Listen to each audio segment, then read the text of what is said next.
Hi, welcome back. In this lesson, we are going to discuss identity theft treatment, or what to do if you get hit with an identity theft. We talked to someone the other day who thought he was victimized, and he gave us his story. We'll call him Fred. Well, first off, Fred saw something on his credit file he simply couldn't recognize, and he had a credit report from the lenders that he just really even couldn't read. Well, trust me, some of these reports from lenders are not easy to read.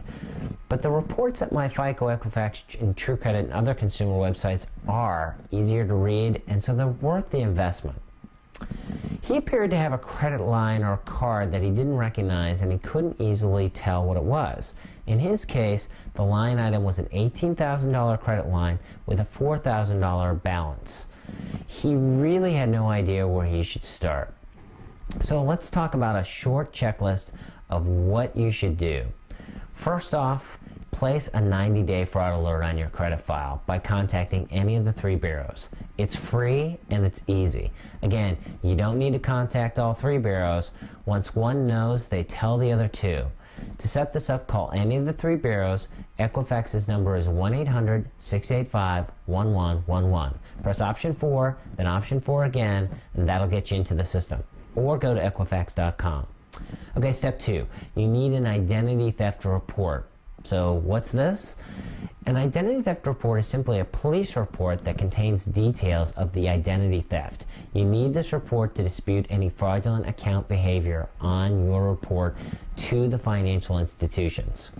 So contact your financial institutions by phone and by certified mail to file an existing account dispute or a new account dispute. The FTC has nice forms for this, and you can get them on our website as well under resources. Include your identity theft report that you worked on in step 2 with your dispute letters. As an alternative, instead of using the FTC forms, you can ask the representative to send you the company's fraud dispute forms and use those instead. Remember to send copies of these letters to the credit bureaus as well. Note, companies have about 15 days to ask for more info, and then 15 more days to ensure your identity theft report contains everything they need. Step 4.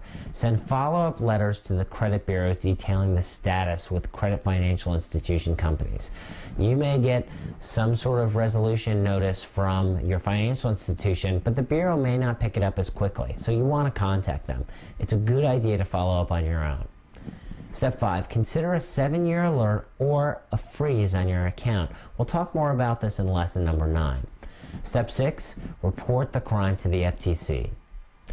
If you're in the military, when you're away from your usual duty station, you can place an active duty alert on your 3 credit reports as an extra protection against identity theft. Unlike the 90-day alert, this one stays on your report for 12 months. Contact the fraud departments for the 3 bureaus to find out more. Okay, those are the major steps. Expect some back and forth on this. While the average identity theft resolution time is on the decline, it's still a hefty chunk of time at 28 hours. So dig in and really go after it. Okay, we understand this is a lot to do, so why bother? Well, most people don't report their identity fraud, and that's risky. For one, the credit bureaus are likely to think a new credit line is yours and not fraud, so your score will be on the hook. Join us for lesson 9, where we will discuss 90-day fraud alerts, 7-year fraud alerts, and credit freezes. Remember, everyone's situation is different. Be sure to contact a financial advisor or a credit counseling professional before making important financial decisions. This VCast is for educational purposes only and is not a substitute for receiving personalized professional advice.